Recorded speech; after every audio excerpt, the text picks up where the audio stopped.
تو ایک نوجوان جو ہے بتایا جا رہا ہے کہ یہ ایک دور دراز علاقہ جو ہے ڈڈو کا فارفلانگ ایریاز ہے، وہاں کا رہنے والا ہے، اور ان کو کافی سارے ایشوز یعنی کافی ساری مشکلات جو ہے ٹاورز کے حوالے یعنی نیٹ ورک کے حوالے سے آ رہی ہے۔ میں نے گزشتہ دنوں ایک ویڈیو جو ہے جی ایم سی ادھمپور کی جو انہوں نے بنائی تھی کہ جی ایم سی ادھمپور میں اس طریقے کی فیسلٹیز نہیں ہے جس طریقے سے کچھ لوگوں کو جو لوگ اثر رسوخدار یا پھر سفارشی لوگ ہوں ان لوگوں کو یہاں پہ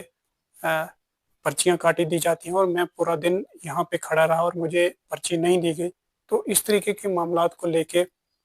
سوشل میڈیا پہ ان چیزوں کو اٹھانا ایک بہت بڑی اچھی بات ہے، اور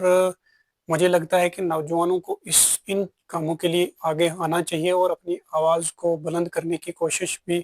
ضرور کرنی چاہیے تاکہ بعد ہوئے آج 80 سال ہو گیا، لیکن آج میری تو عمر تو ابھی 20 سال ہوئی ہے، لیکن یہ دکھ یہ دل میں ہی رہے گا، کیونکہ ہمیں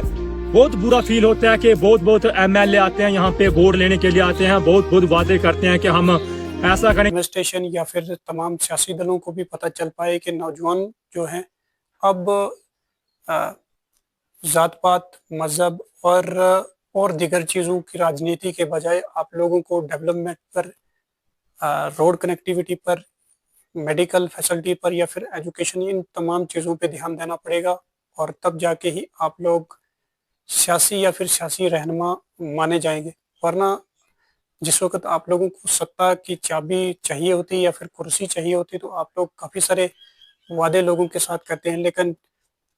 جو ہی آپ لوگ بن جاتے ہیں تو آپ لوگ تمام کے تمام وعدے اور جو چیز لوگوں کے ساتھ آپ لوگوں نے وعدے کیے ہوتے ہیں وہ تمام کے تمام آپ لوگ بھول جاتے ہیں اور اپنی کرسی کے ہی چکر میں رہتے ہیں۔ تو یہ کافی ساری چیزیں ہیں، مجھے لگتا ہے کہ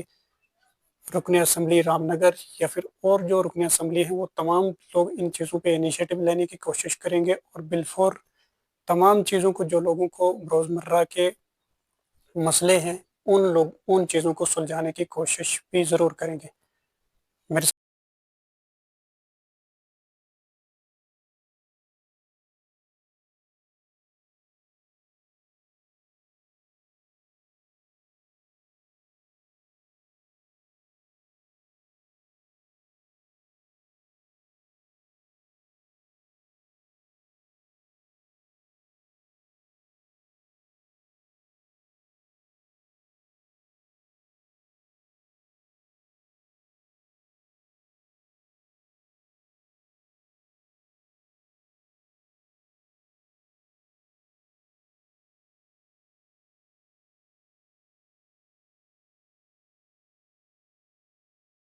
ان کی بھی دیکھیں تاکہ آپ کو پتہ چل پائے